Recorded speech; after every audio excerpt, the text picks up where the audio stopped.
Hi everyone, and welcome to Shukin Science. In this video, I'm going to do a quick summary of the stages of the cardiac cycle, or the steps required in order to cause the heart to beat. Now, if you've ever listened to your heartbeat through a stethoscope or even watched it on an ECG monitor, you'll see that it happens in two steps. You hear that doom-doom, doom-doom, or lub-dub sound. And that's because the first sound that you're hearing is the result of atrial contraction, and the second sound is the result of ventricular contraction. So you can kind of think of the heart beating in these two stages, but I've broken it down into a few more detailed steps on the left here. So the signal that tells the heart to start contracting doesn't actually come directly from the heart itself. It all starts with the brain. As your cells are using up oxygen from the bloodstream, they're releasing CO2 as a byproduct of respiration. And so as CO2 concentrations begin to build in the blood, your blood pH starts to fall a little bit, and then chemoreceptors in your blood vessel walls tell the brain it's time to get started. So the brain is actually going to send the first signal, and it's going to be received by a region of the heart known as the sinoatrial or SA node. Now, the sinoatrial node is embedded in the wall of the right atrium, and when the sinoatrial node receives that signal, it is going to then send out its own electrical impulse. So for this reason, the sinoatrial node is sometimes referred to as the pacemaker of the heart, because then this electrical impulse is going to cause all the other events to happen. Now, that electrical impulse is going to be picked up by fibers embedded in the atria walls. So the signal is going to move around both the right and the left atrium, and it's going to cause them both to contract at the same time.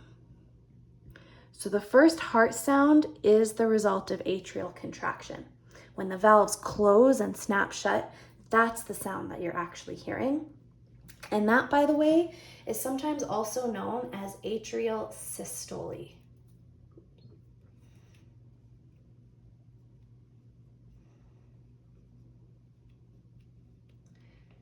That part of the cardiac cycle can also be represented by the first half of an ECG. So if this is tracking the different pressures throughout the cycle, atrial systole in general takes place around here. Now, I am oversimplifying, but for the purpose of our curriculum, you just need to understand that this part of the diagram represents the atrial contraction or pressure reached through systole. Next, a signal is going to be picked up by another node that is embedded in between the wall of the right and left atrium, the right atrium and ventricles. And that one is called the atrioventricular or AV node. When the AV node picks up that signal, it then is going to send it through another series of fibers through the septum of the heart, known as the bundle of His. Then it's going to reach the apex of the heart and get picked up once again by some more fibers, which are known as Purkinje fibers. Now, Purkinje fibers extend through the walls of both ventricles, and when they pick up the signal, they are then going to cause the ventricles to both contract at the same time. And so that's the second heart sound you hear, and it can also be known as ventricular systole.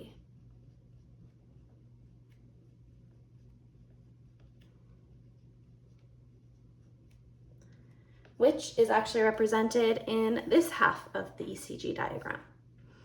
And it would make sense then that the pressure we see during ventricular systole is quite a bit greater than the pressure we see in atrial systole. Because if you recall, the atria, they don't need to pump the blood very far. When they contract, they're just pushing blood down into the ventricles. Whereas when the ventricles contract, they're pushing blood out of the heart. So the fact that the peak for ventricular systole is much bigger, and most of the diagram actually represents what happens after that, that kind of makes sense in terms of where the blood is moving from each of those regions. So an ECG can be used to assess the health of one's cardiac cycle, but so can blood pressure monitors. A blood pressure reading typically looks something like this in a healthy person, 120/80. But what do those numbers even represent? Well, the top number represents the maximum pressure that we measure against blood vessel walls when the heart is contracted. So it is a measurement of your systolic pressure. Whereas the bottom number is the maximum pressure that we see when the heart is relaxed. And that is called diastolic pressure.